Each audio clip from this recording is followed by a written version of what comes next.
Hello students, आज हम new NCERT class 9th की मैथ्स की बुक का एक्सरसाइज 11.1 का क्वेश्चन नंबर 3 करेंगे।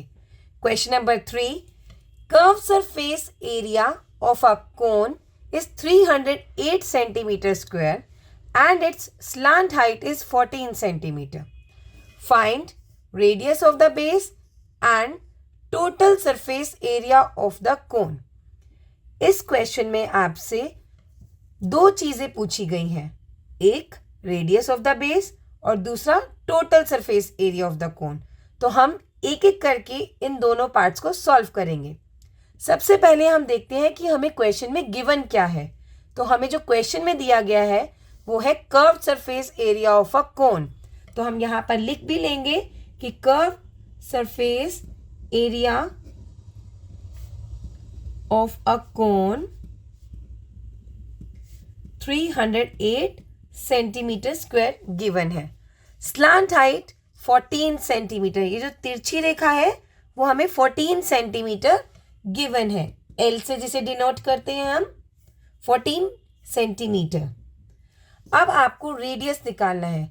जैसा कि आप जानते हैं कर्व सरफेस एरिया वो वाला एरिया है जो ट्रायंगुलर, ये आपको दिख रहा है वो है, ठीक है। तो हमें इसका एरिया गिवन है, एल गिवन है और हमें आर रेडियस निकालना है। तो हम रेडियस कैसे निकालेंगे इसका? हम अगर कर्व सरफेस एरिया गिवन है तो हम उसका फॉर्मूला लिखेंगे। सबसे पहले इसका फॉर्मूला हमने सीखा था पाई आर एल, जिसकी वैल्यू क्या दे रखी है हमें 308 सेंटीमीटर स्क्वायर। अब आप पाई की वैल्यू डाल दीजिए 22/7। आर हमें गिवन नहीं है तो हम आर ही रहने देंगे और एल की जगह हम 14 लिख देंगे इज इक्वल्स टू 308। जैसा कि आपको पता है इसे सॉल्व करने के लिए जो वेरिएबल हमें गिवन है, जिसकी वैल्यू निकालनी है, उसे छोड़कर बाकी सारी वैल्यूज दूसरी तरफ शिफ्ट हो जाती हैं। और इसका क्या रूल होता है? जो मल्टीप्लिकेशन में है वो डिवाइड में आ जाएंगी और जो डिवाइड में है वो मल्टीप्लिकेशन में आ जाएंगी। तो आर की वैल्यू निकालनी है, हम आर को यही रहने देंगे और 7 जो नीचे डिवाइड में था ऊपर चला जाएगा। 22 और 14 ये मल्टीप्लाई में है तो नीचे डिवाइड में आ जाएंगे। और अब आपके पास एक ये इक्वेशन सी बन जाएगी जिसे हमें सॉल्व करना है। इसे हम 7 के टेबल से कट कर सकते हैं। 7 1 जा 7, 7 2 जा 14।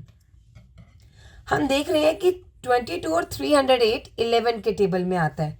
तो 11 2 जा 22, 11 2 जा 22, 8 रिमाइंडर 88, 11 8 जा 88। एंड अगेन फिर हम इसे कट कर सकते हैं। 2 1 जा 2, 2 1 जा 2, 2 4 जा 8। तो 28 कट गया, 14 आ गया। अभी भी हमारा ये क्वेश्चन और कैंसिल हो सकता है। तो 2 1 जा 2, 14 को करा 2 7 जा 14।